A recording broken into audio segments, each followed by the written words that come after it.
So, can you please tell us a little about how the journey has been developing Stalker? Well, it's been for 6 years that we've been working on the game. A long time, you would say, but it's been huge experience and great time for us, for the team. We went to Chernobyl to do some site photos and research, and after that we just felt the right atmosphere we need to render in the game.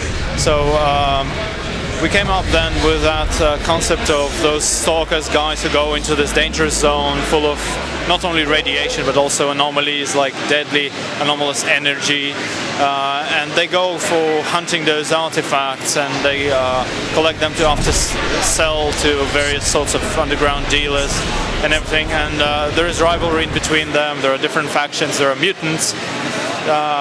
And those mutants, some of them are with abnormal powers like telekinesis and telepathy, and ultimately it's shaped to be a really great concept.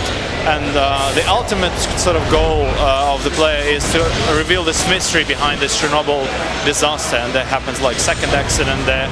So it's a game full of mysteries, conspiracy theories if you like, and something weird and horrible to some extent.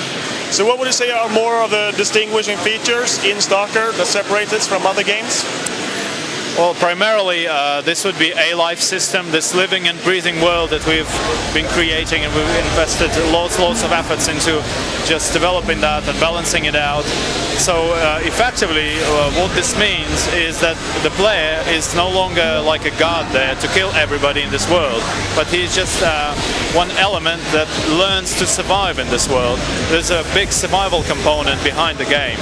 And you would see that the world around you, like all those monsters, animals, stalkers, NPCs, they would be doing their own stuff. They would be having their full life cycles. Monsters would be hunting, taking some food, taking rest, and same for NPCs. They would be going on missions, doing some patrolling, sitting in camps, singing songs on guitar, and drinking vodka. So all this happens independently of the player's actions. So you might be observing like a group of monsters, say a pack of blind dogs, just fighting against a stalker faction, and this won't be triggered by the player at all.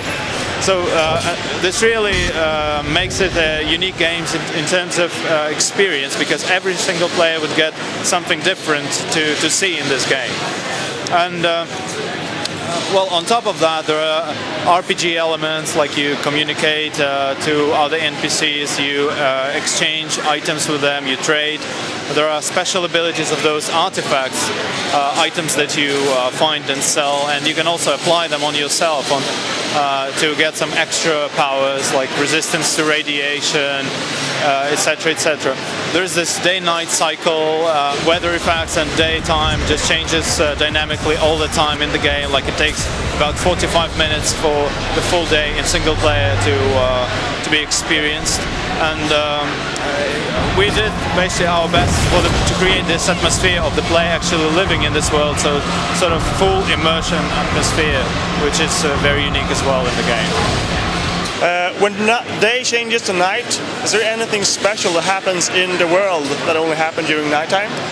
Actually, yes. This day and night shift also impacts gameplay in a way that some of the monsters would be going out at night, whilst they would be sitting in the basement somewhere underground during the day. And on top of that, some of the artifacts, for example, wouldn't be visible during the day. You can only see them at night. However, at night it's still more dangerous and more sort of spooky to go and play, because you can't see that well, and your opponents can't as well, actually. So this makes it more interesting, and there are more opportunities for like stealthy gameplay, for instance, where you can crawl up to an enemy stealthily and just kill him, stab him with a knife, for instance. So this day and night shift, it just opens up new gameplay possibilities, which is real cool. How does the multiplayer differ from other games? it has some specific like Stalker-like features. For instance, those anomalies and radiation. There is a special mode where you go hunting for artifacts, like two teams fighting on a map for those artifacts randomly generating on the map. How does a player's actions change the world? First of all, the way you play the game, you would reach a certain different ending of the game. There are 7 different endings we created for the game, and they will all be affected by the style of your playthrough. For instance, you could be really evil and just go killing everybody, or you could be very like explorative and go trying picking up every single bit of information. Or you could be just a very good and kind guy helping out other stalkers, etc., doing missions. So this will all, so your actions will really provoke the attitude of other creatures, other characters, other NPCs. There are stalker factions who you could be cooperating with, and some of them are friendly, some of them are hostile, but you could build up relations with them if you want.